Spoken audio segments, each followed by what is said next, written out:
Question number 23 solve करते हैं। अवकल समीकरण dy by d x minus y is equal to cos x का हल ज्ञात कीजिए। Solve the differential equation dy by d x minus y is equal to cos x. ये differential equation अवकल समीकरण क्योंकि इसमें dy बाई डी एक्स है। ठीक है, फर्स्ट ऑर्डर और फर्स्ट डिग्री की डिफरेंशियल इक्वेशन का सॉल्यूशन ही आपके पास आएगा। थ्री मेथड आपने पढ़े, वेरिएबल सेपरेबल है, चरों का पृथक्करण, उससे भी डिफरेंशियल इक्वेशन का सॉल्यूशन निकलता है। उसके बाद आप होमोजीनियस लीनियर डिफरेंशियल इक्वेशन, समघात अवकल समीकरण कैसे हल करते हैं वो भी आपने पढ़ लिया है। लीनियर डिफरेंशियल इक्वेशन, रैखिक अवकल समीकरण, उससे रिलेटेड इक्वेशन है। ठीक है दोस्तों, तो dy by d x minus y is equal to cos x. यदि मैं dy by d x minus y is equal to cos x की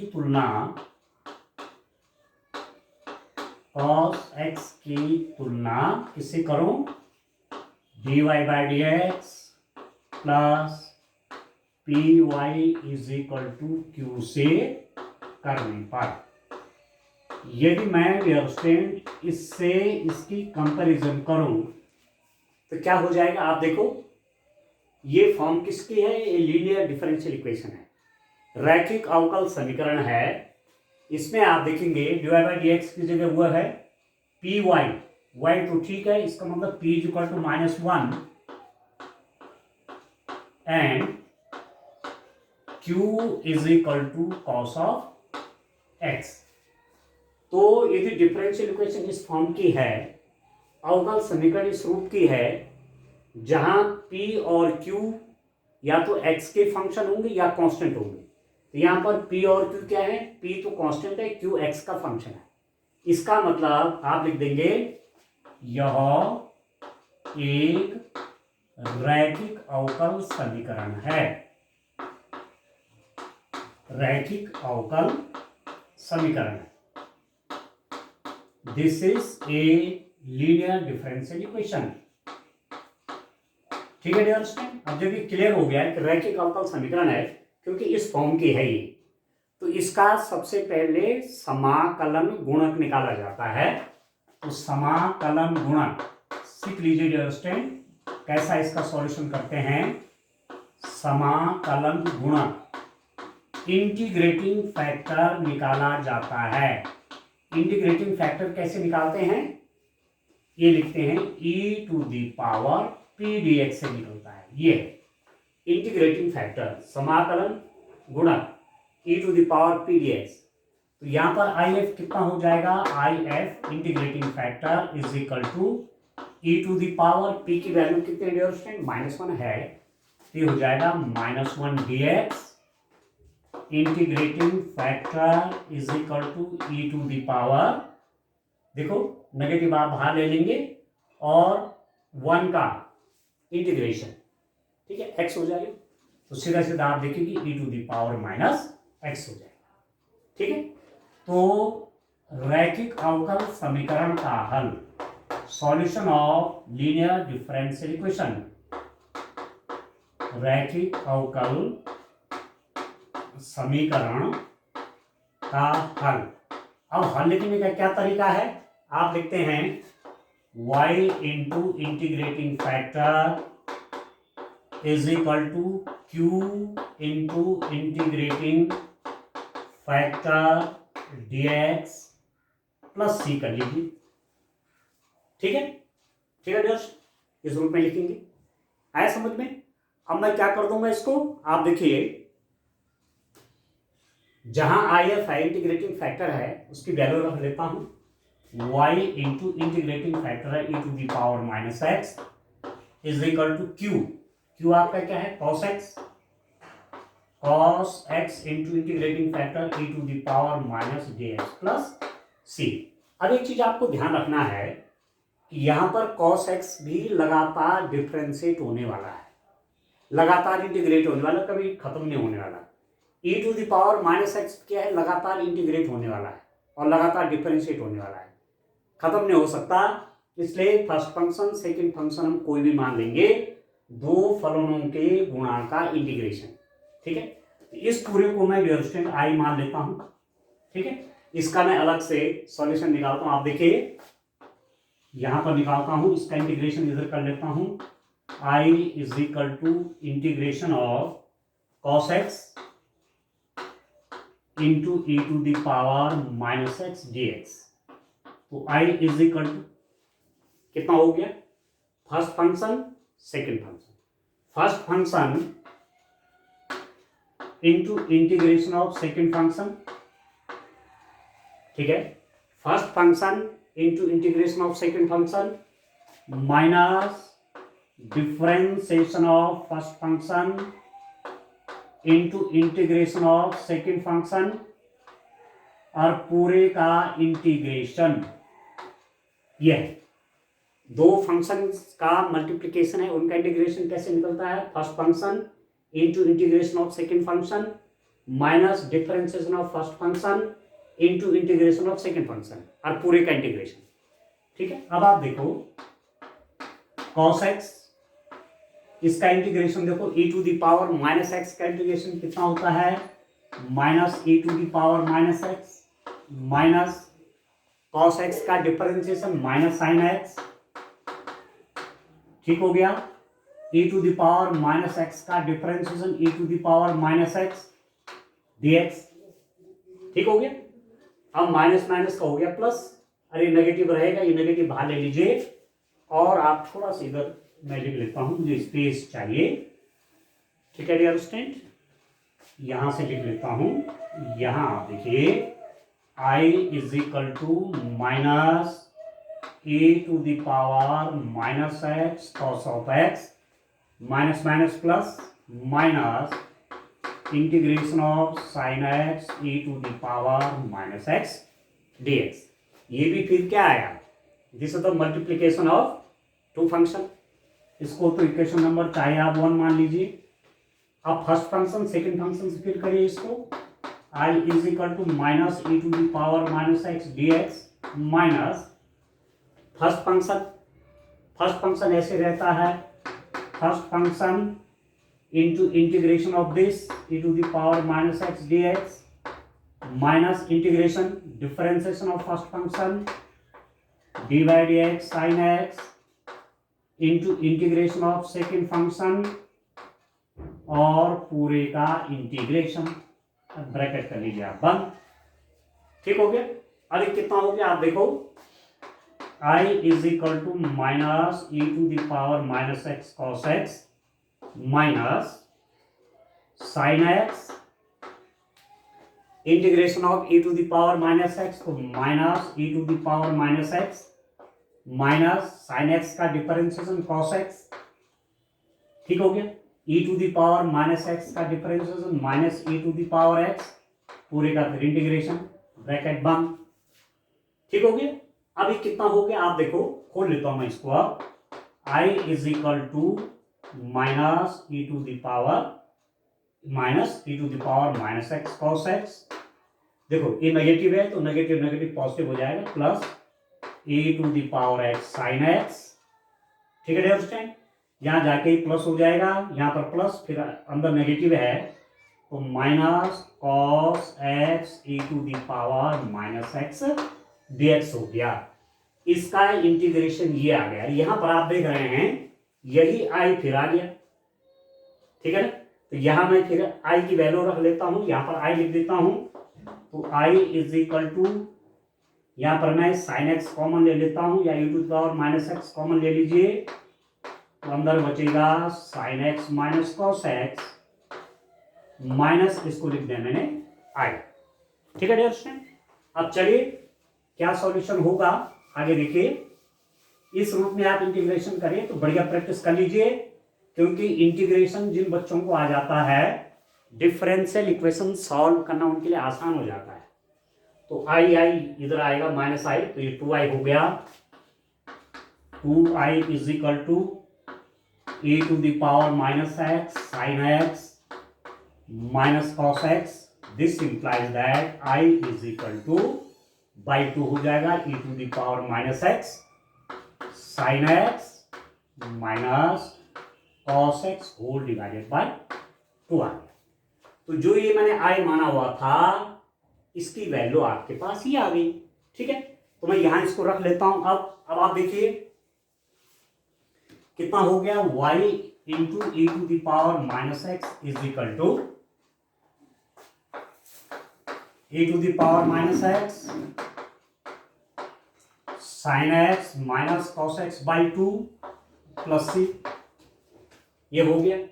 ठीक है, ठीक है डियर स्टूडेंट, बस हो तो गया इंटीग्रेशन। अब थोड़ा सा और चेंज इसमें कर लेता हूं।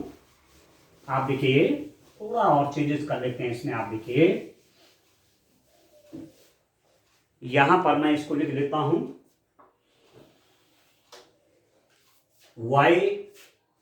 अब मैं इस e to the power minus x से पूरी इक्वेशन को डिवाइड कर देता हूं। तो यहां से ये भी हट जाएगा, ये भी हट जाएगा, इसके वो डिनोमिनेटर में चला जाएगा। y is equal to sine x minus cos x by 2 plus c over e to the power minus x. यहां भी e to the power minus x से डिवाइड किया, यहां भी किया, यहां भी किया। तो e to the power minus x, e to the power minus x तो कट गया। सी ओवर दिस, इसको ऊपर पावर ले जाएंगे इसकी तो पॉजिटिव हो जाएगा। y is equal to sine x minus cos x by 2 plus c e to the power plus x. Numerator में जाएगा तो वो क्या बन जाएगा, पॉजिटिव बन जाएगा। तो ये आपका सॉल्यूशन होगा y equal to sine x minus cos x by 2 plus c e to the power x, जहां c क्या है, समाकलन गुणांक है, कांस्टेंट ऑफ इंटीग्रेशन c। ठीक है, इस रूप में लीनियर डिफरेंशियल इक्वेशन को सॉल्व किया जाता है। चलिए एक क्वेश्चन और देखते हैं डियर स्टूडेंट। नेक्स्ट क्वेश्चन आप देखिए, क्वेश्चन नंबर 23 का दूसरा पार्ट। इसी में अथवा दिया हुआ है और दिया हुआ है, या तो वो पहला वाला पार्ट करना था, यही करना था। ये क्वेश्चन 5 मार्क्स का दिया डियर स्टूडेंट। तो अब आप देखो, ये अवकल समीकरणों को दिखाना है कि ये समघातीय है।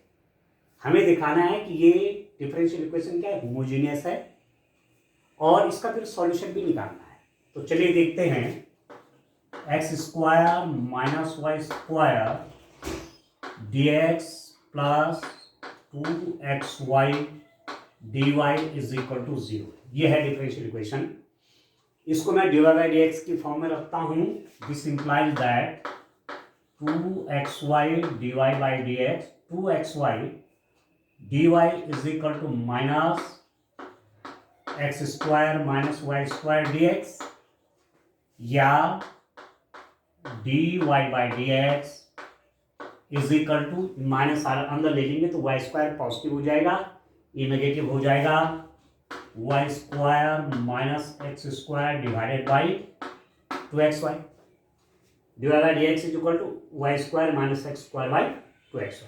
अब क्या कर देते हैं, this implies that dy by dx is equal to x square common ले लेते हैं, y square divided by x square minus 1 divided by 2xy। यहां से मैं एक्स स्क्वायर कॉमन ले लेता हूं, तो y square by x square minus 1 over this. अब देखो dear student, this implies that एक एक्स कट गया, तो divide by d x is equal to, इसको लिख सकता हूं मैं वाई, ठीक है, y square by x square minus 1 divided by 2y by x. एक एक्स कट गया, या एक्स बचा, उस एक्स को मैं वाई के नीचे लिया है क्योंकि पलट करके फिर इसने ऊपर ही जाना है। ठीक हो गया, तो अब कितना हो जाएगा, means dy by d x ऐसा लिख सकता हूं कि y बाई एक्स का square minus 1 divided by 2y by x. तो अब आप देखो मेरे पास जो फॉर्म आया कि dy by d x is equal to f y by x की फॉर्म हो गया। ये dy बाई डी एक्स किसका फंक्शन हो गया, y बाई एक्स का फंक्शन हो गया। dy by d x is equal to f y by x.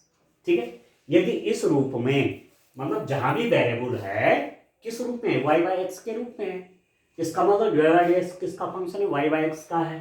तो इसका मतलब अवकल समीकरण अवकल समीकरण समघात है। ठीक है, डिफरेंशियल इक्वेशन इज होमोजीनियस। ये टेस्टिंग का तरीका है। ये तो dy by dx is equal to f y by x की फॉर्म का हो गया। एफ वाई बाई एक्स मतलब कि जो भी फंक्शन है वेरिएबल में y बाई एक्स है। देखो y बाई एक्स के यहाँ पर स्क्वायर है, यहाँ y बाई एक्स है, बाकी कांस्टेंट है।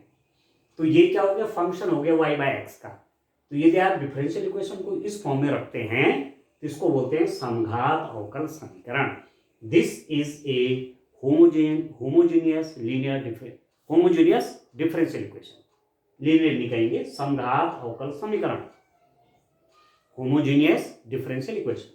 अब जब होमोजेनियस डिफरेंशियल इक्वेशन आपको मिल गई तो इसका हल निकालने के लिए क्या करते हैं, y by x is equal to v रखने पर y बाई एक्स को भी रख दीजिए।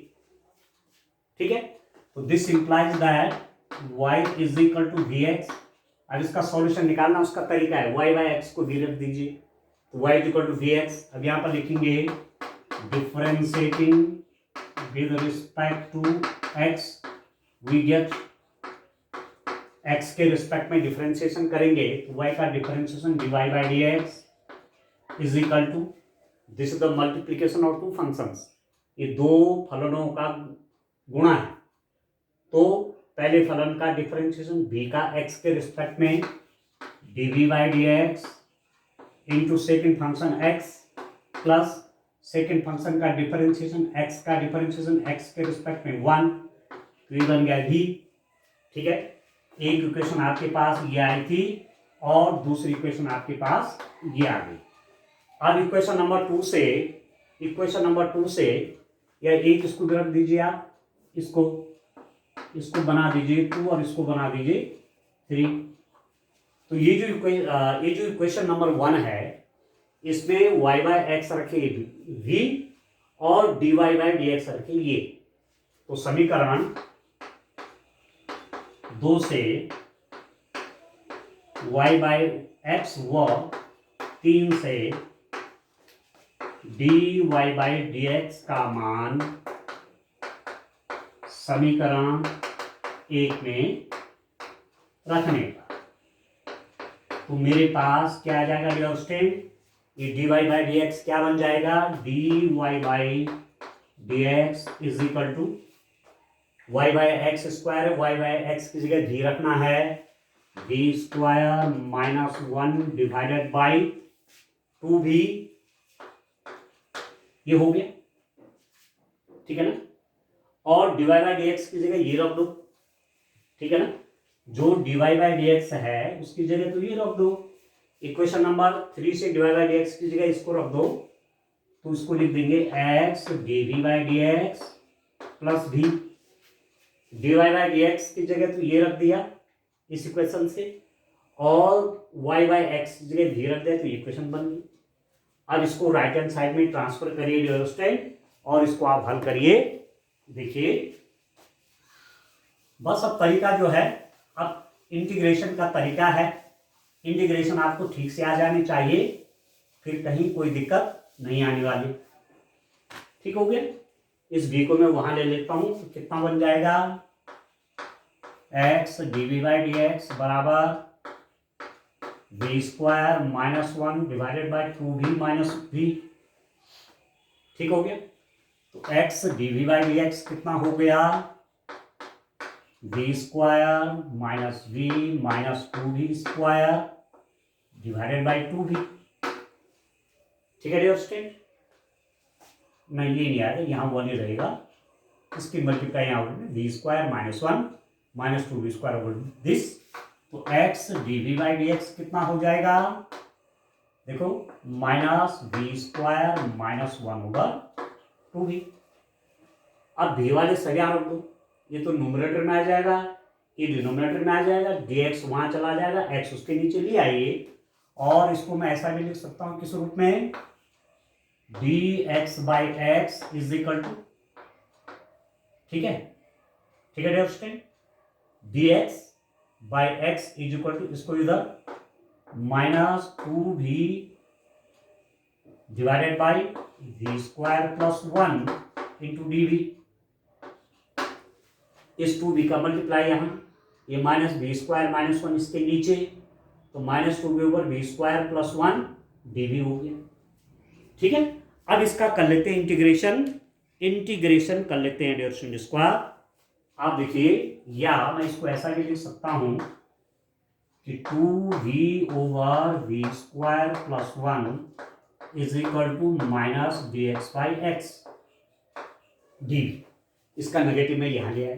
ठीक है, अब समाकलन करने पर, इंटीग्रेटिंग बोथ साइड्स, समाकलन करने पर, इंटीग्रेटिंग बोथ साइड्स, दोनों पक्षों का समाकलन करने पर, इंटीग्रेटिंग बोथ साइड्स, तो क्या मिल जाएगा आप देखिए, मेरे पास क्या आ जाएगा डियर स्टूडेंट, इंटीग्रेशन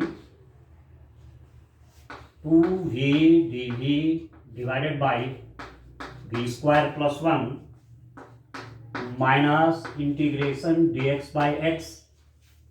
ठीक है, अब आप देख रहे हैं इसका डिफरेंशिएशन ऊपर है, वी स्क्वायर प्लस 1 का डिफरेंशिएशन कितना होता है 2v dv, तो इसका इंटीग्रेशन हो जाएगा, दिस इंप्लाइज दैट जब इंटीग्रेशन करूंगा तो log वी स्क्वायर प्लस 1, इसका इंटीग्रेशन हो जाएगा माइनस लॉग एक्स प्लस, इसको लिख देता हूं मैं, कांस्टेंट ऑफ इंटीग्रेशन को लिख देते हैं लॉग सी। इसका भी इंटीग्रेशन लॉग में आ रहा है, इसका इंटीग्रेशन लॉग में आ रहा है, यहाँ लॉग सी।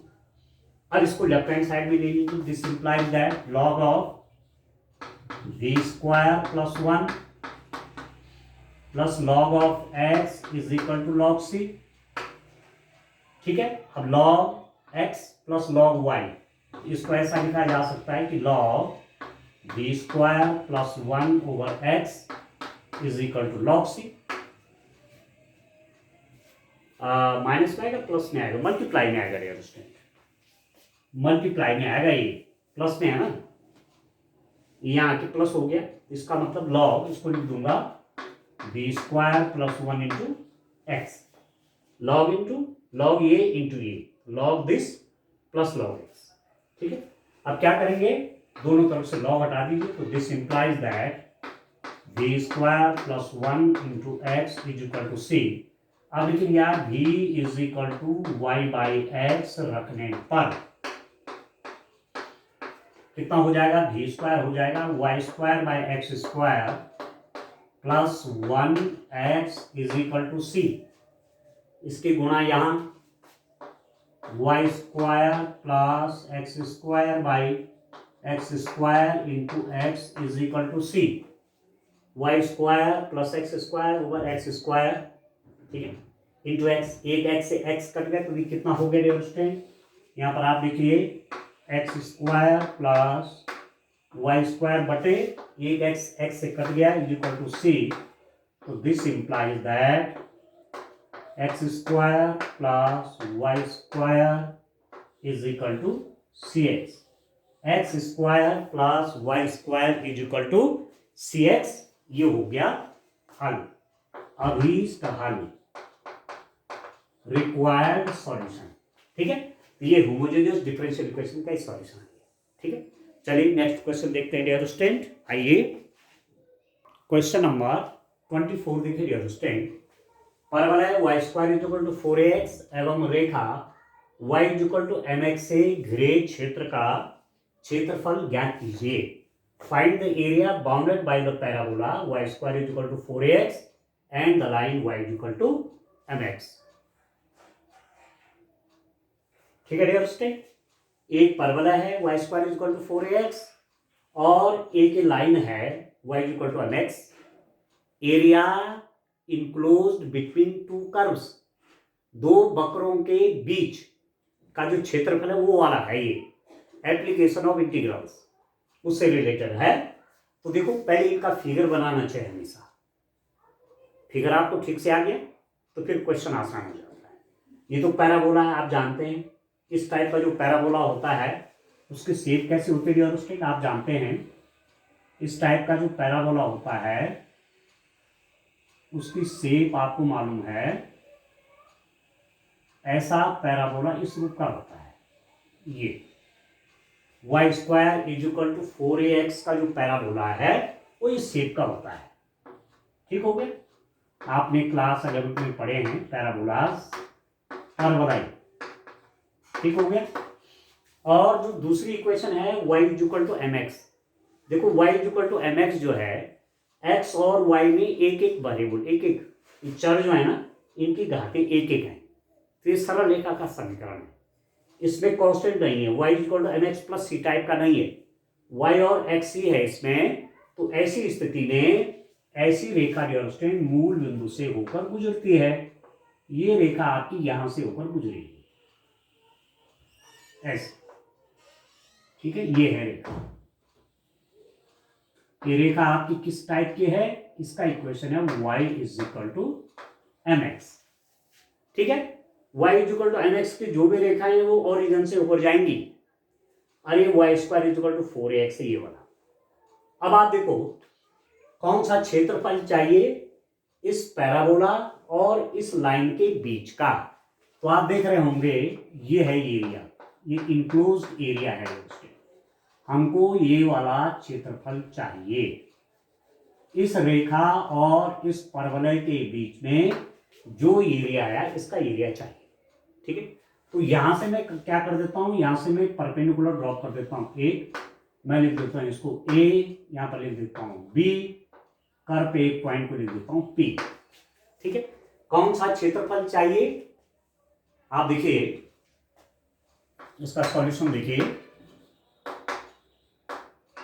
वक्र या परवलय लिख दीजिए, परवलय y square is equal to 4ax और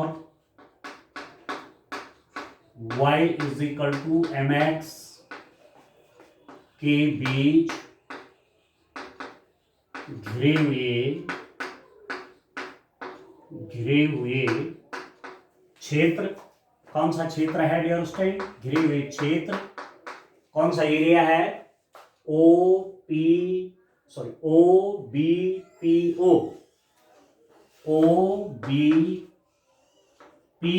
ओ का क्षेत्र। ठीक हो गया। ये वाला एरिया निकालना है इस पैराबोला और इस लाइन के बीच का। ये क्षेत्रफल चाहिए। इसका नाम क्या है? OBPO। ये इसका क्षेत्रफल ऐसे में नहीं निकलेगा। कैसे नहीं निकलेगा? जब मैं इस पूरे का एरिया निकालूंगा और उसमें से इस एरिया को माइनस कर दूंगा। ये वाला एरिया जो शेडेड रीजन है, छायांकित भाग है, इसका क्षेत्रफल निकालने के लिए यदि मैं पूरा क्षेत्रफल निकाल दूं OABPO और उसमें से माइनस कर दूं ये वाला क्षेत्रफल OAB का, तो मेरा काम हो जाएगा। ठीक है, that is also equal to OABPO का क्षेत्रफल माइनस, उसमें से मैं माइनस कर दूंगा डियर स्टूडेंट OAB का क्षेत्रफल। ठीक है, बस ये आपको ठीक से आ जाना चाहिए। एरिया कैसे निकलेगा? इस पूरे एरिया में से इस वाले एरिया को मैं माइनस कर दूंगा तो मेरा काम हो जाएगा। ठीक है, इस पूरे एरिया में से इतना एरिया हटा देंगे तो यही तो आएगा। परंतु अब ये एरिया निकालने के लिए मुझे सबसे पहले लिमिट चाहिए। अभी तो मूल बिंदु है, ये तो आप जानते हैं कि यहाँ पर 0 0 होगा, पर यहाँ पर इस बी बिंदु के निर्देशांक कैसे निकलेंगे? ठीक है, बी बिंदु के निर्देशांक निकालने के लिए इन दोनों कर्वों को हमको सॉल्व करना पड़ेगा। आपने क्लास 10 में पढ़ा होगा दो सरल रेखाओं का समीकरण। दो सरल रेखाएं हैं, समीकरण के रूप में दे रखी हैं। उनका हल कैसे निकालते हैं? ग्राफ खींच करके जहां पर वो कट करते हैं, इंटरसेक्ट करते हैं, उस पॉइंट को एक्स वाई के वही मान उन समीकरणों के हल होते हैं। तो हल मतलब कहां पर इंटरसेक्ट कर रहे हैं, एक तो बिंदु यहां पर है, एक बिंदु यहां पर है, तो हल करते हैं। देखिए y square is equal to 4ax व y is equal to mx को हल करने पर, ठीक है डियर स्टूडेंट, अब क्या करूंगा मैं, कैसे हल करूंगा? यहां y की वैल्यू यहां से रख देते हैं, y की वैल्यू यहां से यहां रखिए, तो वाई स्क्वायर हो जाएगा n square x square is equal to 4ax। ठीक हो गया।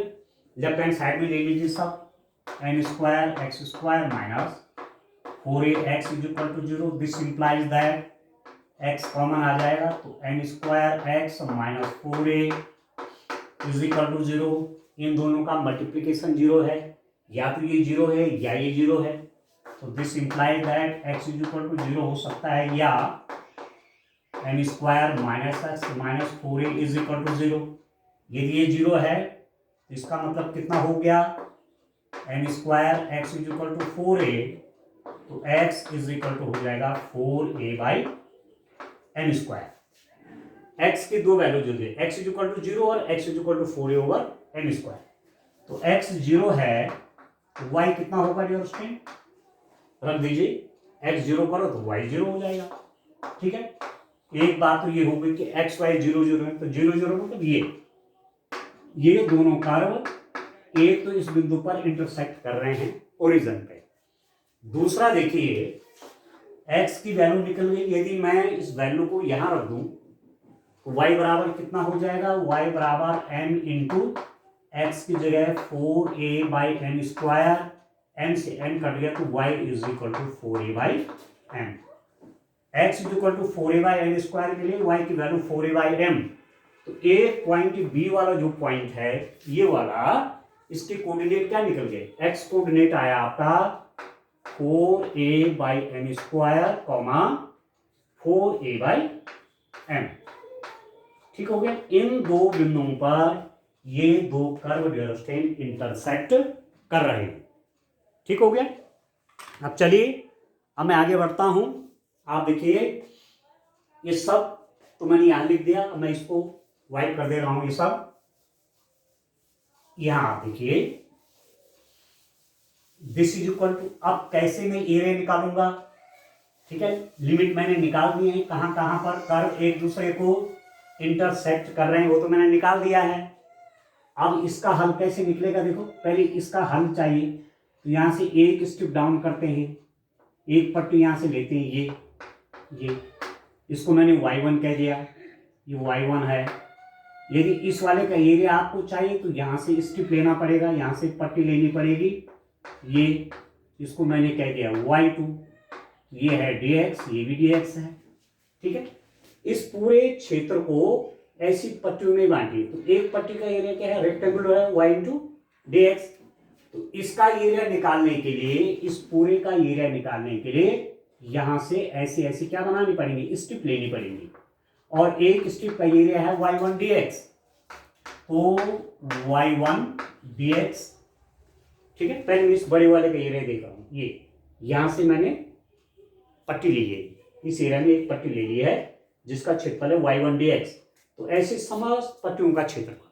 ठीक, अब लिमिट कहां कहां से x जाएगा, x 0 से जाएगा यहां तक, तो x इक्वल टू 0, यहां पर तो x 0 है, यहां पर x की वैल्यू क्या है, ये है 4a by n square, x का कोऑर्डिनेट ही।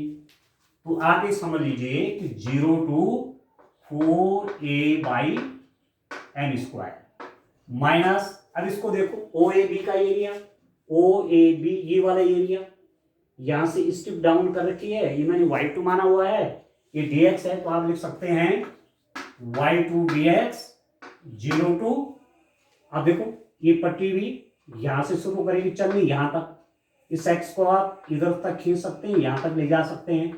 तो x की लिमिट 0 से 4a बाई एन स्क्वायर, ये भी हो जाएगा 4a बाई एन स्क्वायर।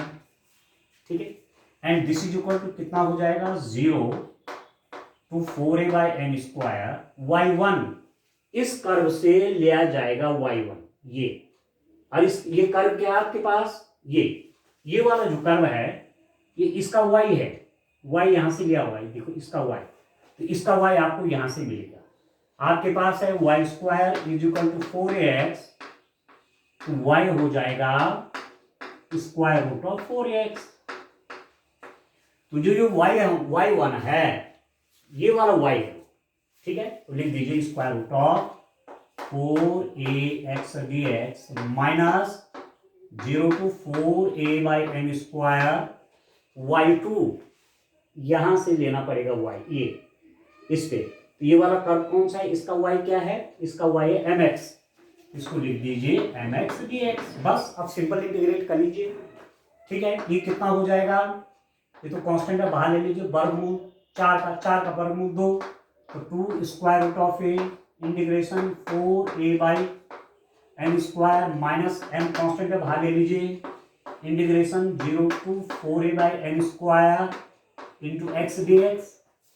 ठीक है, अब करिए इसका इंटीग्रेशन, कितना हो जाएगा dear student, 2 square root of A, ठीक है, यहाँ पर स्क्वायर रूट ऑफ एक्स भी है, ठीक है, स्क्वायर रूट ऑफ 4a बाहर ले लिया, 4 का square root 2, square root of a बाहर आ गया, यहाँ पर स्क्वायर रूट ऑफ एक्स बच गया था।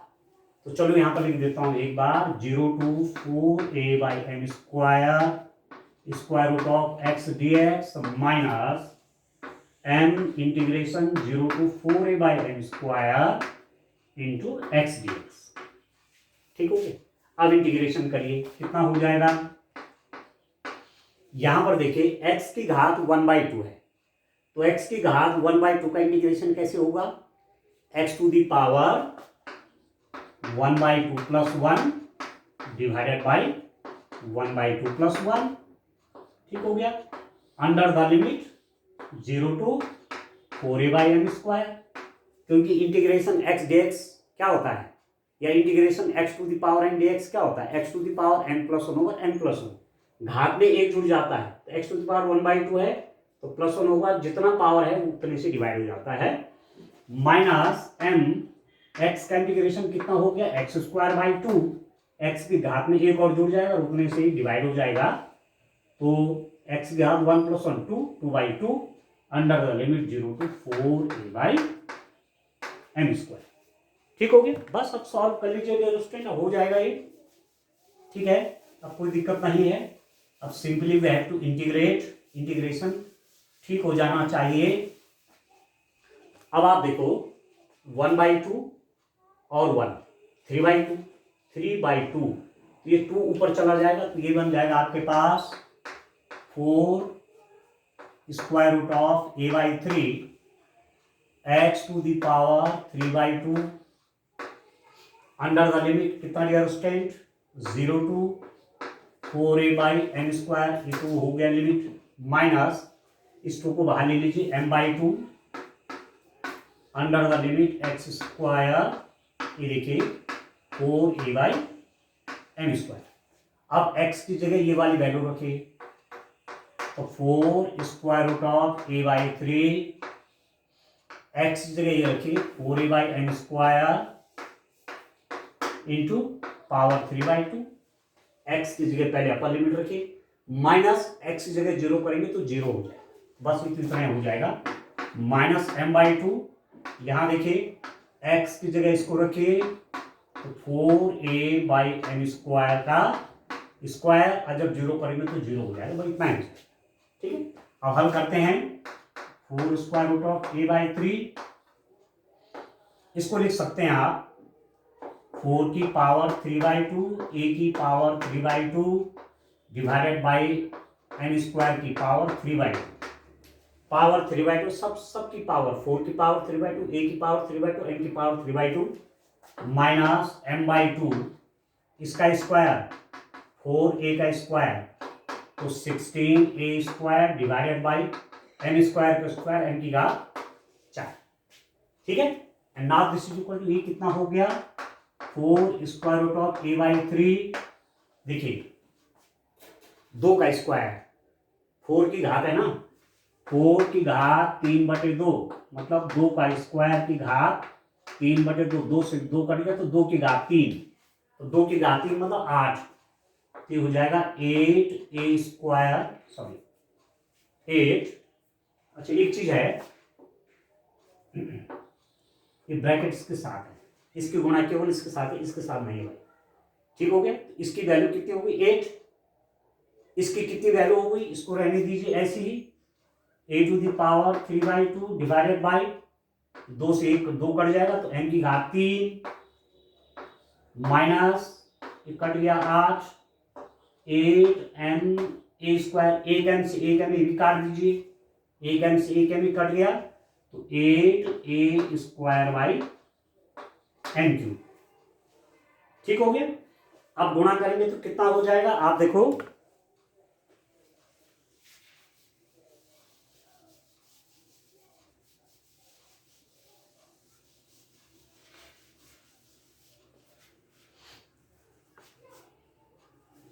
दिस इज इक्वल टू, ये कितना हो गया, इसकी गुणा अंदर कर दिया, 8 चौके 32,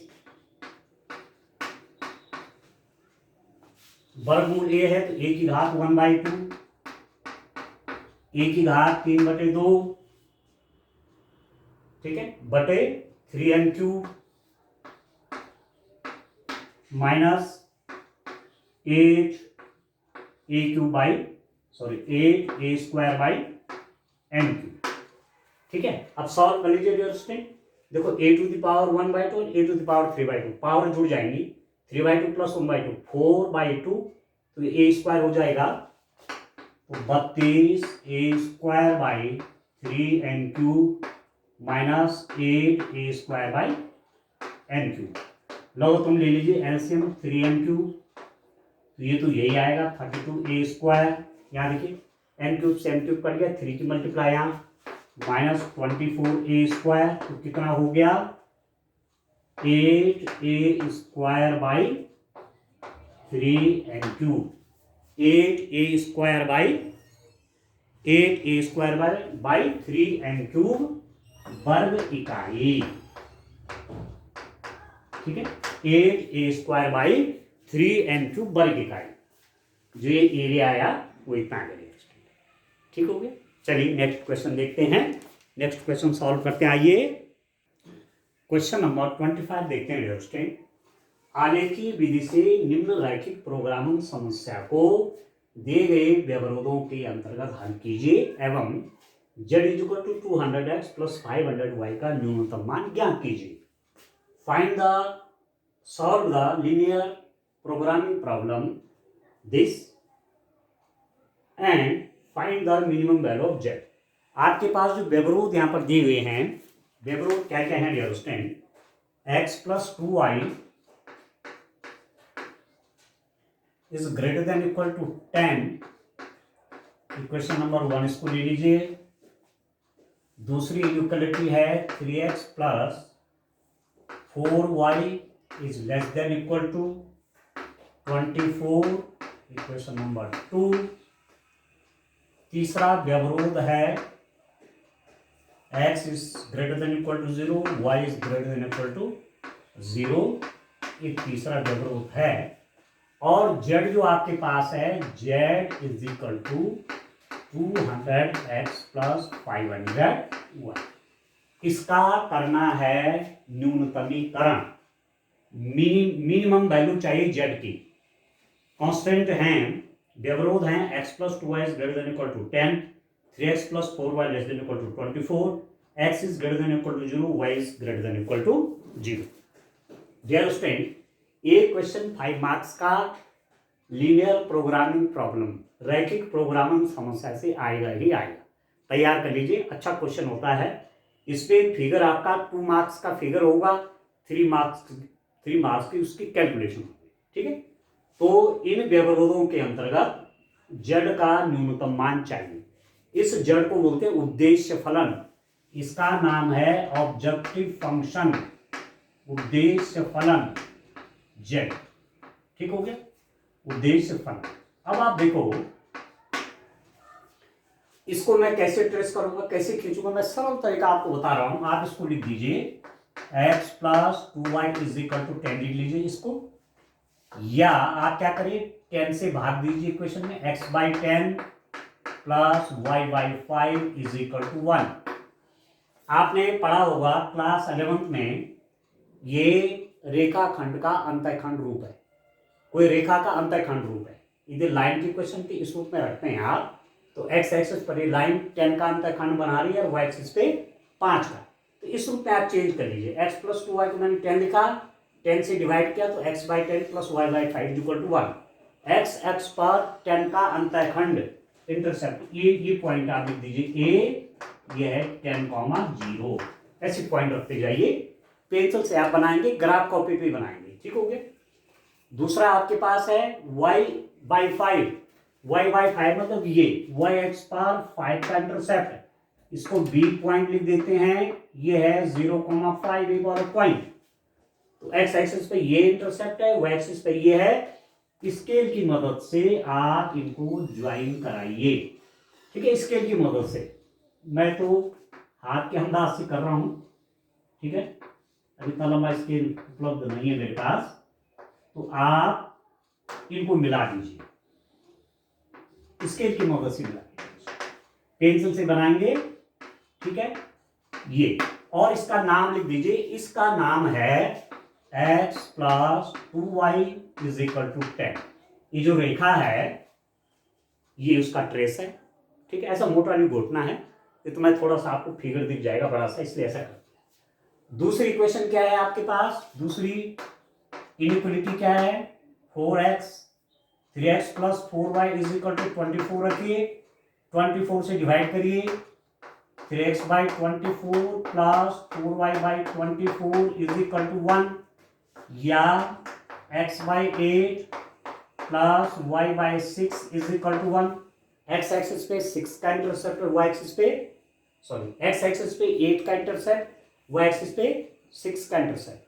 x अक्ष पर जो अंतःखंड काटा वो 8 का है, 8 यहां पर है, ये मैंने पॉइंट लिख दिया C, ये वाला पॉइंट C पॉइंट है 8,0, और y एक्सिस पे 6 का इंटरसेप्ट ये यहां पर, ठीक है डियर स्टूडेंट। यहां पर मैं इसको D पॉइंट लिख देता हूं, ये वाला 0,6, क्योंकि y अक्ष पर पहला कोऑर्डिनेट क्या होता है 0, y अक्ष पर, ठीक हो गया, क्योंकि x का कोऑर्डिनेट 0। तो अब ज्वाइन करा लीजिए, स्केल से इन दोनों को मिला दीजिए ऐसे, ठीक है, आगे बढ़ा दीजिए, ग्राफ कॉपी पर आप ही काम करेंगे। ये जो क्वेश्चन आपके पास है, इस क्वेश्चन को लिख दीजिए, 3x plus 4y is equal to 24, ठीक है। x इज इक्वल टू 0 मतलब y axis, x is equal to 0 किसका समीकरण, y एक्सिस का, 2 डायमेंशनल प्लेन में, द्विमीय तल में x इज इक्वल टू 0 मतलब y एक्सिस, और y एक्सिस और x की वैल्यू 0 से बड़ी मतलब इधर। अब ध्यान दीजिए, y is equal to 0, y is equal to 0 मतलब x एक्सिस, और y की वैल्यू 0 से बड़ी मतलब ऊपर। तो ये तो कह रहा है कि इसके ऊपर और इधर का रीजन, और ये वाला क्या कह रहा है, इसके ऊपर और इसके ऊपर। अब देखो कॉमन रीजन चाहिए, ये वाला क्या कह रहा है, x plus 2y is equal to 10, इसको देखो ग्रेटर देन इक्वल टू 10 है, ये है ना वो लाइन, ये तो ये इस पूरे रीजन को दो भाग में बांट रहे हैं, एक तो इसके नीचे और एक इसके ऊपर। तो इसके नीचे के पॉइंट आएंगे कि इसके ऊपर के पॉइंट आएंगे, इसके नीचे का क्षेत्र आएगा या इसके ऊपर का क्षेत्र आएगा, देखते हैं। एक पॉइंट देख लेता हूं कोई, 2,0 ये वाला पॉइंट, 2,0 रखे, x2 y0, तो 2 की वैल्यू कभी भी 10 से छोटी नहीं होती, इसका मतलब इधर के पॉइंट इसमें नहीं आएंगे।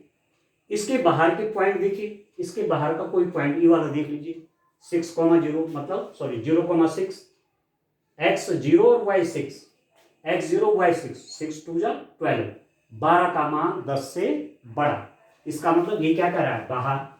तो ये जो क्षेत्र करेगा, ये जो ग्राफ बनाएगा, ये आप कहेंगे ये जो क्षेत्र होगा, ये क्षेत्र इसका ऊपर की तरफ जाएगा, यो इसने कहा इधर, इसने कहा ऊपर, ये कह रहा है बाहर। अब ये क्या कह रहा है, ये वाला क्षेत्र 3x plus 4y is equal to 24, कौन है उसकी लाइन, ये लाइन है। तो या तो इसका, या तो ये इसका हल इधर आएगा या इसके बाहर जाएगा, दो ही जगह जाएगा। चलो एक पॉइंट रख के देखता हूं, 3,0 वाला, x3 3 3 जा 9, 9 का मान 24 से छोटा होता है, ओके, केवल एक बिंदु रख दीजिए। इसके बाहर का बिंदु देखिए, इसके बाहर का बिंदु कोई भी माना 10,0 वाला देखिए, x 10 है और y 0 है, तो 10 या 30, 30 कभी भी 24 से छोटा नहीं होता। इसका मतलब ये क्या कह रहा है, क्षेत्रफल अंदर, इसका हल अंदर है, इस वाले का हल बाहर है, इस वाले का हल इससे बाहर है, इस वाले का हल मतलब इसका हल इसके अंदर है, और ये वाला क्या कह रहा है, इधर, और ये वाला क्या कह रहा है, ऊपर। तो कौन सा कॉमन क्षेत्र वाले स्टूडेंट, ये वाला कह रहा बाहर, ये कह रहा अंदर। ये वाला जो क्षेत्र आपके पास आ गया कॉमन रीजन, ये जो बना, ये बना सुसंगत क्षेत्र। ये बना आपके पास सुसंगत क्षेत्र। ये वाला जो पॉइंट है जहां पर ये दोनों रेखाएं काट रहे हैं, पी बिंदु, ठीक है, पी बी डी, ये है फिजिकल रीजन, सुसंगत क्षेत्र। पहले ये आपको फाइंड आउट कर देना चाहिए चित्र में, पेंसिल से बनाएंगे, ग्राफ पेपर पर बनाएंगे। ठीक हो गया, सुसंगत क्षेत्र आ गया। अब देखो क्या लिखेंगे, एग्जाम में लिखना भी है इसमें, आप लिखेंगे सुसंगत क्षेत्र। सुसंगत क्षेत्र कौन सा हुआ सुसंगत क्षेत्र, पी बी डी एक परिबद्ध बाउंडेड है, देखो बाउंड्री के अंदर है, एक परिबद्ध क्षेत्र है।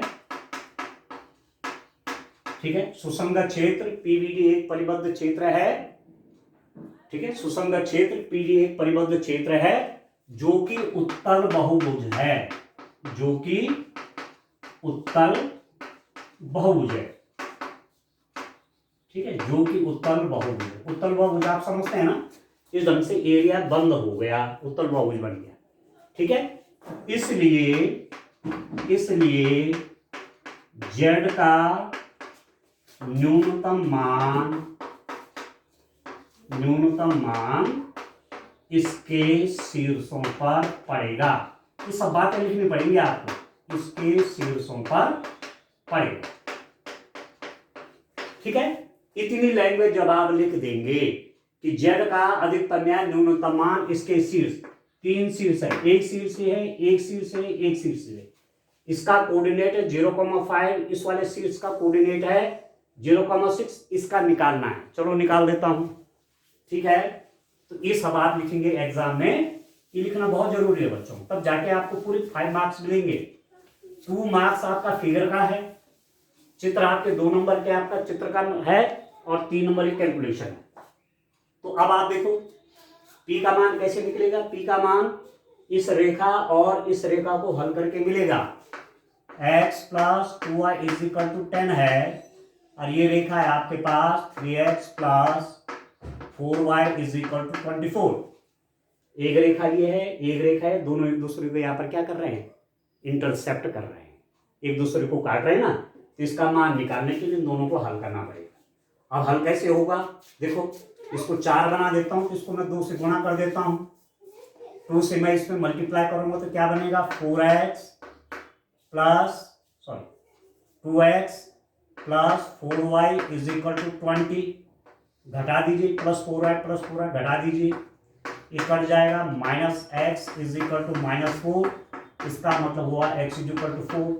x का मान 4 आ गया, तो रख दीजिए यहाँ 4 + 2y = 10, 2y = 10 - 4 6, तो y = 3।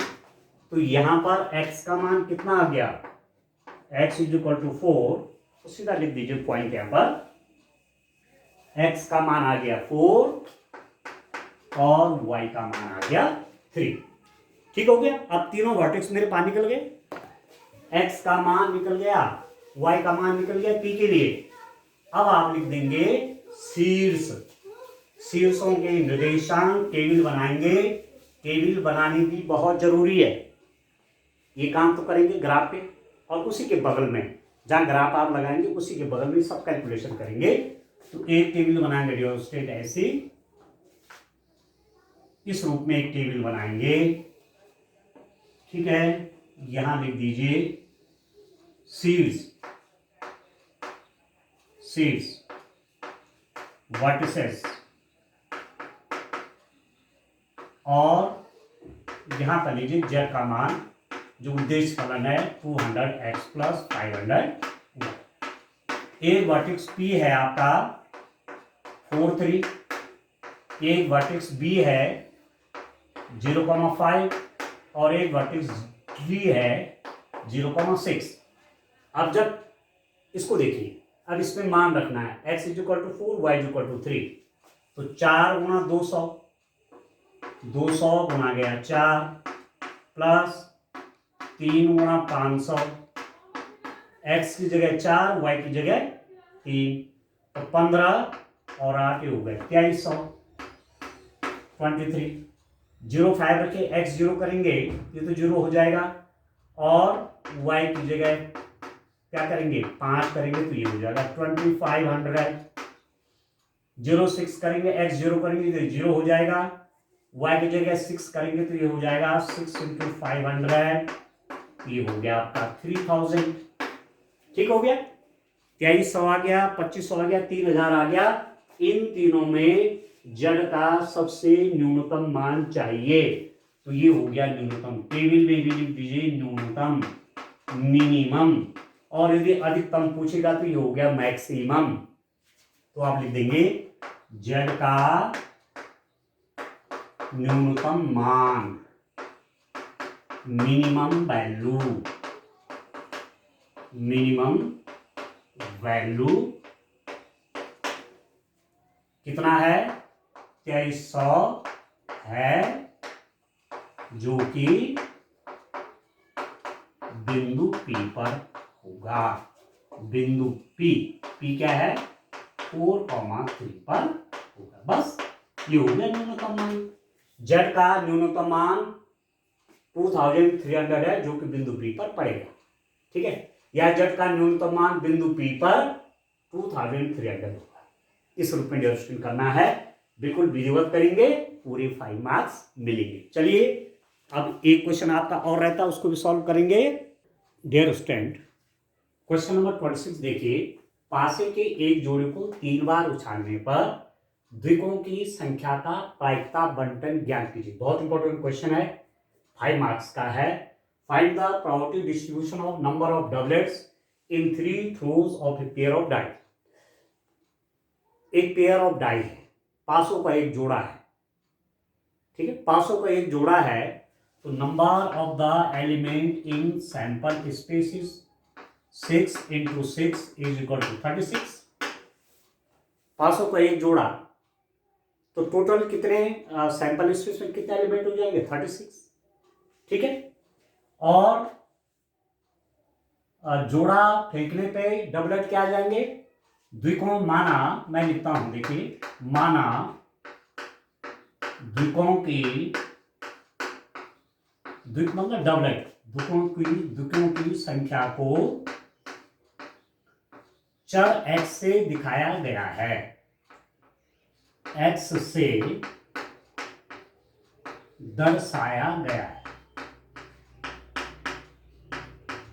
ठीक है, 500 का एक जोड़ा फेंका, फिर 500 का एक जोड़ा फेंका दूसरी बार, फिर 500 का एक जोड़ा फेंका तीसरी बार।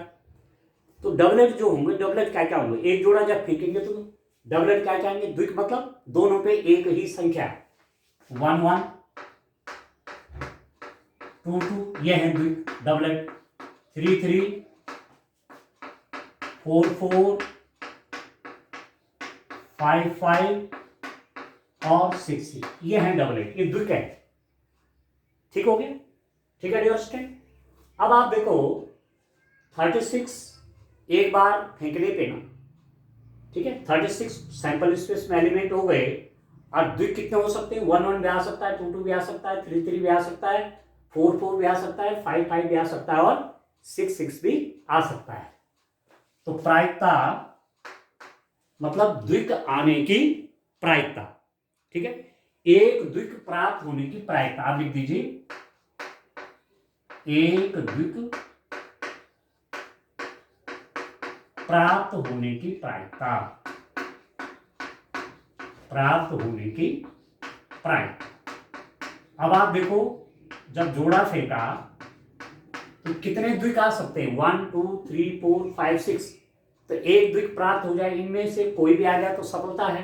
तो कितने हैं 1 2 3 4 5 6, 6/36 = 1/6। एक द्विक मिले उसकी प्रोबेबिलिटी 1/6। ठीक है, एक द्विक प्राप्त न होने की प्रायिकता, एक द्विक प्राप्त न होने की प्रायिकता is equal to 1 minus 1/6 is equal to 5/6। द्विक नहीं आ रहा है तो 30 होंगे ना, 30/36 तो 5/6 हो गया, या 1 माइनस 1/6 कर सकते हैं। ठीक है, अब आप देखो द्विकों की संख्या क्या क्या हो सकती है, x के मान क्या क्या हो सकते हैं। आपने वो फेंका क्या, दो पासे फेंके ना एक साथ, दो पासे फेंके, ठीक है, तो द्विक आ भी सकता है, नहीं भी आ सकता है। फिर फेंका पासा, वही जोड़ा उनका, पासों का जोड़ा, ठीक है, द्विक आ भी सकता है, नहीं भी आ सकता है। फिर पासों का जोड़ा फेंका, द्विक आ भी सकता है, नहीं भी आ सकता है। मतलब 3 बार पासों का जोड़ा फेंकने पे द्विक 0 भी आ सकते हैं, 1 आ सकता है, 2 आ सकता है, 3 आ सकता है। मतलब एक बार आपने फेंका कोई द्विक नहीं आया, x की वैल्यू, दूसरी बार फेंका हो सकता है एक द्विक आ गया। नहीं समझे, मतलब पहली बार में कोई द्विक नहीं आया, 0 होगी प्रोबेबिलिटी। फिर फेंका आपने, द्विक आ सकता है। फिर फेंका, 3 बार फेंक रहे हैं ना, 2 द्विक हो सकते हैं। 3 बार फेंकने में तीनों द्विक हो सकते हैं। तो 3 बार जब 2 पासे फेंके तो अधिकतम द्विकों की संख्या 3 हो सकती है। पहले में भी द्विक आया, दूसरी बार में भी द्विक आया, तीसरी बार में भी द्विक आया। ठीक है, 2 द्विक भी हो सकते हैं। 3 बार फेंका पासों का जोड़ा तो हो सकता है डबलेट 2 बार आया हो, या डबलेट 1 बार आया हो, या आया ही नहीं है। ठीक है, तो अब आप लिखिए probability of x is equal to 0। जब कोई भी डबलेट नहीं आया, जब कोई भी द्विक नहीं आया, 3 बार पासों का जोड़ा फेंका, कोई द्विक नहीं आया। इसका मतलब ये आया, ये आया, ये आया 3 बार। ठीक है, क्या क्या आया, द्विक एक बार भी नहीं आया। तो पहली बार द्विक न आने की प्रायिकता गुणा दूसरी बार द्विक न आने की प्रायिकता गुणा गया तीसरी बार द्विक न आने की 125/216। Px is equal to 1। एक द्विक आया तो एक द्विक क्या हो सकता है, 3 बार फेंकने में एक द्विक आया, हो सकता है पहली बार में द्विक आया, दूसरी बार में भी द्विक नहीं आया, तीसरी बार में भी द्विक नहीं आया। वो जो डबलेट है केवल एक बार आया, पहली बार में पहला जोड़ा फेंका, हाँ भाई आ गया, इनमें से कोई आ गया, और दूसरी तीसरी बार भी नहीं आया। या ऐसा हो सकता है कि पहली बार में नहीं आया डबलेट, पर दूसरी में आ गया, तीसरी में आ गया। या ऐसा हो सकता है कि पहली बार में भी द्विक नहीं आया, दूसरी बार में भी द्विक नहीं आया, और तीसरी बार में द्विक आ गया। तो कितना हो गया ये, हर तो कितना हो गया, 216, 25, 50 और 75, तो 75/216। Probability x is equal to 2। 2 बार द्विक आया, 3 बार फेंकने में 2 बार द्विक आ गया। तो ये हो सकता है कि पहली बार में डबलेट आया, दूसरी बार में डबलेट आया, और तीसरी बार में डबलेट नहीं आया, द्विक आया नहीं आया। या पहली बार में द्विक आया या नहीं आया, या द्विक आया, या द्विक नहीं आया, द्विक आया और द्विक आया। 3 स्थितियां हो सकती हैं। एक बार द्विक न आने में 3 स्थितियां, 2 स्थितियां हो सकती है। क्या 3 स्थितियां हो सकती है, क्या क्या, द्विक आया, द्विक नहीं आया, प्रायिकता है इनकी, द्विक आया, द्विक नहीं आया, द्विक आया, प्लस द्विक नहीं आया, द्विक आया, द्विक आया। अब कितना हो गया, this is equal to 5, 10, 15, 15/216। Probability of 3 times to find doublet, तीनों बार डबलेट आ गया, द्विक आ गया, तीनों बार डबलेट आ गया। डबलेट आने की प्रायिकता 1/6, 1/6, 1/6। तीनों घटनाएं एक साथ ऐसी हो जाएं, ये हो जाएगा 1/216। ठीक हो गया। अब डियर स्टूडेंट, इसकी मैंने एक टेबल बना देनी है। अतः x का अभीष्ट प्रायिकता बंटन क्या लिख देता हूं, आता है ये था आपका 0 था ना, 5/6 125 का है। आता है x का अभीष्ट प्रायिकता बंटन। x का क्या प्रायिकता बंटन होगा? प्रायिकता बंटन मतलब प्रायिकता का डिस्ट्रीब्यूशन, किस रूप में प्रायिकता हुई, किस रूप में प्रायिकता का मान आ गया। इसकी भी टेबल बना देंगे। देखिए ऐसे ही टेबल बना देंगे, ठीक है। पी एक्स की वैल्यू, ठीक है, और यहां पर एक्स की वैल्यू लिख दीजिए आप, और नीचे प्रोबेबिलिटी आ जाएगी। यहां पर तो एक्स की वैल्यू रख दीजिए और यहां पर पी एक्स की वैल्यू रख लीजिए। तो एक्स 0 भी हो सकता था, 1 भी हो सकता था, 2 भी हो सकता था और 3 भी हो सकता था। जब ये 0 था, x 0 मतलब p 0, तो प्रोबेबिलिटी 125/216। जब p x बराबर 1 था तो प्रायिकता 75/216। जब x बराबर 2 था तो प्रायिकता 15/216। जब x बराबर 3 था तो प्रायिकता 1/216। इसको बोलते हैं प्रायिकता बंटन, प्रोबेबिलिटी डिस्ट्रीब्यूशन। ये सब प्रायिकताएं हैं, प्रायिकताओं का बंटन। अरे वो चर है, ठीक हो गया। अब क्या करेंगे, अब एक बार सत्यापन भी कर लीजिए कि जो मेरा प्रोबेबिलिटी डिस्ट्रीब्यूशन आया, प्रायिकता बंटन जो आया, वो मेरा सही आया कि नहीं आया। उसके लिए समस्त प्रायिकताओं को डिस्ट्रीब्यूशन जोड़ देते हैं और उसका मान आना चाहिए 1, ठीक है।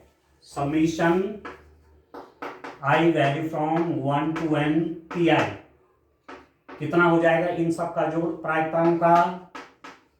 यहां पर तो घटनाएं आपकी 0 से 3 तक है ना, प्लस 75/216, 15/216, 1/216। कितना हो गया, 6 5 11 5 16 का 6 1 2 9 11 का 1 1 1 216/216 बराबर 1। सारी प्रायिकताओं का जोड़ यदि 1 आ जाए, इसका मतलब ये जो प्रायिकता बंटन है ये हमारा क्या हो गया डियर स्टूडेंट, ये बिल्कुल सही हो, ठीक है। तो इस रूप में क्वेश्चन करना है, इसका मतलब प्रायिकता बंटन आपका सही है। अब इसमें एक क्वेश्चन अथवा वाले में भी उसको भी देख देते हैं। क्वेश्चन नंबर 26 में अथवा है डियर स्टूडेंट, और भी क्वेश्चन है। 26 क्वेश्चन 5 मार्क्स का था, तो वो वाला करना था, ये वाला करना है। ये भी प्रायिकता का प्रश्न है। एक व्यक्ति द्वारा सत्य बोलने की प्रायिकता 4/5 है। एक सिक्का उछाला जाता है और यह व्यक्ति बताता है कि चित्त प्रकट हुआ है। वास्तव में चित्त प्रकट होने की प्रायिकता क्या है? The probability that a person speaks truth is 4/5। A coin is tossed and this person tales that the head has appeared. What is the probability that the head has actually appeared? ठीक है, एक आदमी के सच बोलने की प्रायिकता आपको 4/5 दे रखी है। तो दो घटनाएं मानते हैं, या तो व्यक्ति सच बोलता है या झूठ बोलता है। तो माना सत्य बोलने की घटना, माना सत्य बोलने की घटना को E1 और सत्य न बोलने की घटना, सत्य न बोलने की घटना, सत्य न बोलने की घटना को E2 से दर्शाया गया है। E2 से दर्शाया गया, ठीक है। E1 सत्य बोलने की घटना को हम E1 से दिखा रहे हैं और सत्य न बोलने की घटना को E2 से दर्शा रहे हैं। तथा चित्त प्रकट होने की घटना को H से दर्शा रहे हैं या दर्शाया गया है, जो भी आप लिखना चाहें, दर्शा रहे हैं। ठीक है, मतलब क्वेश्चन इस रूप में है ये कि कोई हेड गिरा है हेड, तो वो आदमी सच बोल रहा है कि नहीं बोल रहा है कि हेड गिरा है कि नहीं, उस पर रिलेटेड क्वेश्चन है। तो दो घटनाएं तो हमने क्या ले ली हैं कि हेड आ रहा है, ठीक है, हेड आ रहा है। एक घटना हमने क्या ले ली, सत्य बोलने की घटना E1 और सत्य न बोलने की घटना को E2 से, और चित्त पड़े उस घटना को H से लिया गया। अब आप देखिए, सत्य बोलने की प्रायिकता, ठीक है, व्यक्ति द्वारा व्यक्ति भी लिख दीजिए क्योंकि उस व्यक्ति की प्रायिकता पूछ रहा है ना। व्यक्ति द्वारा सत्य बोलने की प्रायिकता, व्यक्ति द्वारा सत्य बोलने की प्रायिकता कितनी है डियर स्टूडेंट? सत्य बोलने की घटनाओं को हमने E1 से ले रखा है और सत्य बोलने की घटना है 4/5, 4/5 दिस इज गिवन, दिया है। व्यक्ति द्वारा सत्य न बोलने की प्रायिकता P/E2 कितना हो जाएगा, 1 - 4/5 इज इक्वल टू 1/5। या तो व्यक्ति सच बोल रहा है या नहीं बोल रहा है, तो जब सत्य बोलने की 4/5 है तो ना बोलने की 1 - 4/5। ठीक हो गया यहां तक। अब आप देखो, हेड गिरा है, ठीक है, P/H/E1,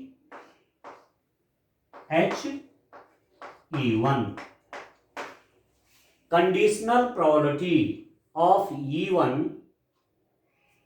probability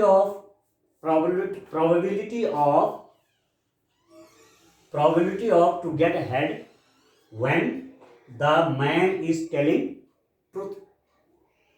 चित्त गिरने की प्रायिकता जबकि व्यक्ति सच बोल रहा है, ठीक है, तो चित्त गिरने की प्रायिकता कितनी होगी, 1/2, और चित्त न गिरने की प्रायिकता भी 1/2। ये तो होगा, जब सिक्का उछाल रहे हैं तो हेड गिरने की प्रायिकता भी 1/2, न गिरने की 1/2।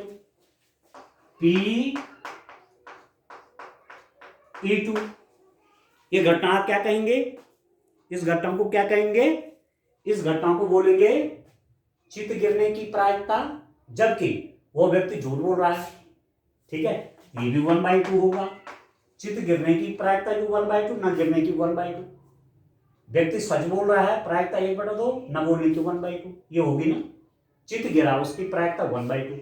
चित्त गिरा पर वो व्यक्ति झूठ बोल रहा है, उसकी प्रायिकता 1/2 मिला के 1 हो गया। तो यहां पर सब लिख देता हूं, P/E1 तो मुझे जरूरत पड़ेगी कैलकुलेशन के लिए, 4/5, P/E2 1/5, ये 100 प्रतिबंधित प्रायिकता है, ये आपने पढ़ ली होगी, और P/H/E2 मतलब 100 प्रतिबंधित प्रायिकता है ये।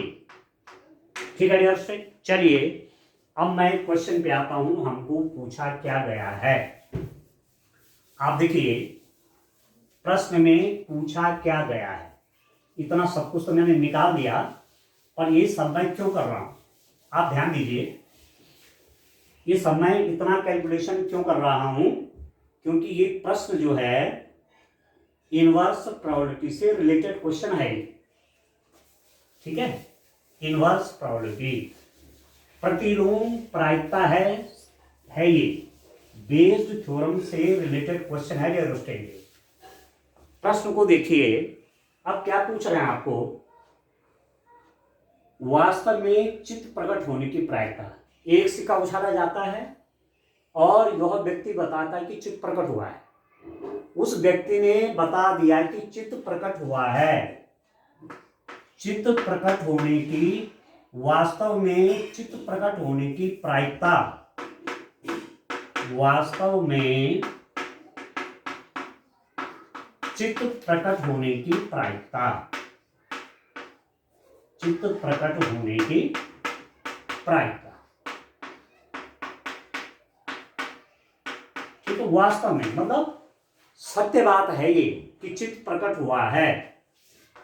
ठीक है, चित्त प्रकट हुआ है मतलब हेड आया है, ये आपको मालूम है, हेड आ रखा है।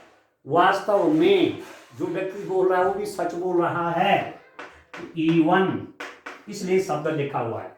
वास्तव में चित्त प्रकट होने की प्रायिकता का मतलब ये हुआ कि चित्त प्रकट हुआ है और वो आदमी सच बोल रहा है। तो वास्तव में चित्त प्रकट होने की प्रायिकता ये है। ये बेस्ड थ्योरम पर रिलेटेड क्वेश्चन है, इनवर्स प्रॉपर्टी। आपने PH/E1 तो निकाला हुआ है 1/2, पर प्रायिकता पूछ दी कि H हो रहा है E1 की प्रायिकता निकाली। ठीक है ना, ये पूछा जा रहा है। वास्तव में चित्त प्रकट होने की प्रायिकता, चित्त प्रकट हुआ है तो वास्तव में चित्त ही है, तो मतलब E1 सत्य बोलने की प्रायिकता निकालनी है यहां पर। तो अब आप बेस थ्योरम से लिखेंगे PE1 into PH/E1 conditional probability of H divided by, Bayes theorem से आप लिखना जानते होंगे इस चीज को, conditional probability of H plus दूसरी घटना है PE2 into conditional probability of H when E2 already happen. ठीक है, चित्त प्रकट होने की प्रायिकता जबकि व्यक्ति सच बोल रहा है, ये मतलब है इसका ये 100 प्रतिबंधित प्रायिकता। तो दो घटनाएं हैं, बेस थ्योरम से इसको ऐसा लिखा जाएगा।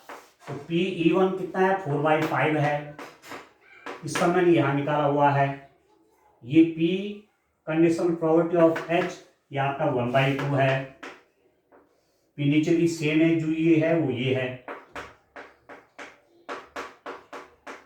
प्लस PE2 कितना है 1/5 into PH conditional probability of H ये 1/2 है। बस अब सॉल्व कर देंगे डियर स्टूडेंट। कितना हो रहा है ये 4/10 होल डिवाइडेड बाई 4/10 प्लस 1/10, तो कितना हो गया ये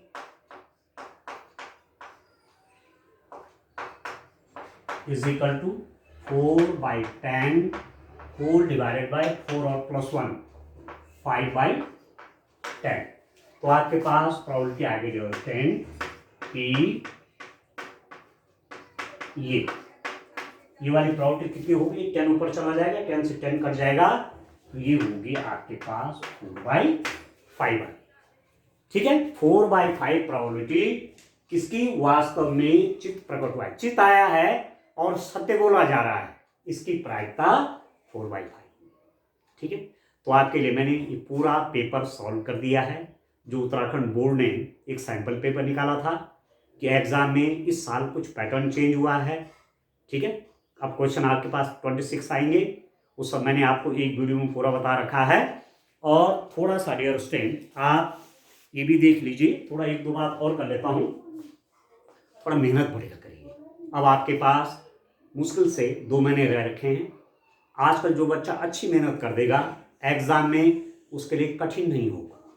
मैथ्स कठिन नहीं है, कठिन क्या है, कठिन होती है मेहनत।